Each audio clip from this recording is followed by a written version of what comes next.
a sound designer. I called myself a sound designer because I really wasn't functioning just as a production recordist or just a sound editor or just a sound mixer.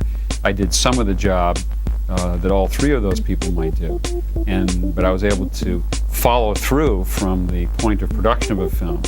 That is, I could go out and advise and make suggestions about things that could be recorded once I'd seen the script of the film.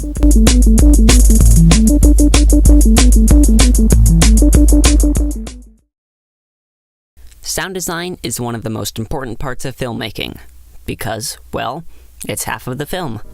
The sound of a film brings it to life and makes the story more immersible. We got along fine without sound in the cinema for a long time, and some of the best filmmakers didn't use sound.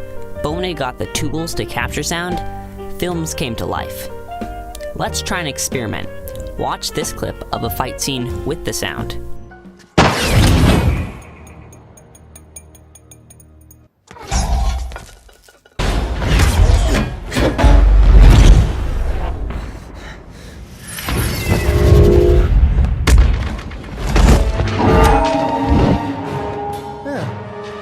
Now, here it is without the sound.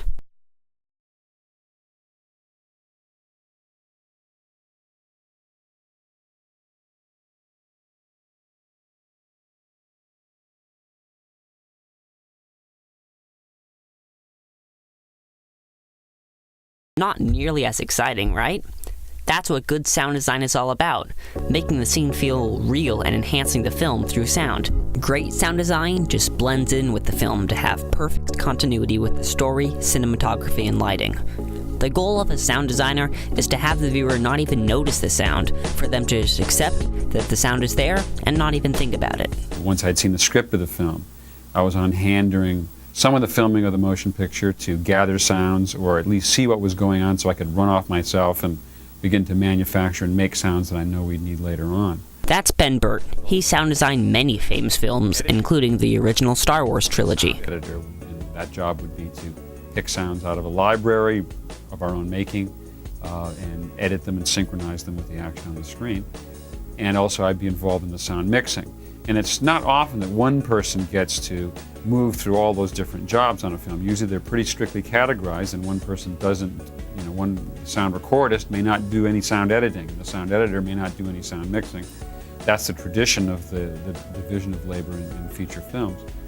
But since I was an exception to that traditional division of labor, I needed to describe myself in some new terms. So I began to use the term sound designer. The term sound design covers a broad range of jobs. At one end, there is recording the dialogue for the characters' lines over the regular dialogue from the shoot, which is a long and tedious process. And at the other end, there is being a Foley artist, which is recording noises of things while watching a video of the film.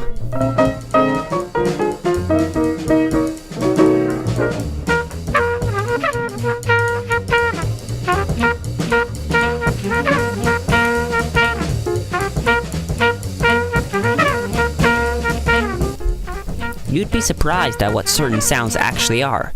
Here's a clip of rain that has the actual sound of raindrops.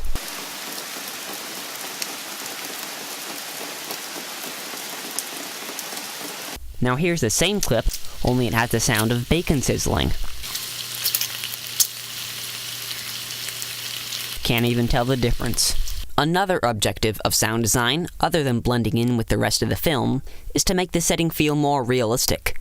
You could have a scene that's set in the forest that has killer writing and looks great, but without the sound of birds chirping, wind, and leaves falling, it wouldn't really seem like a real forest.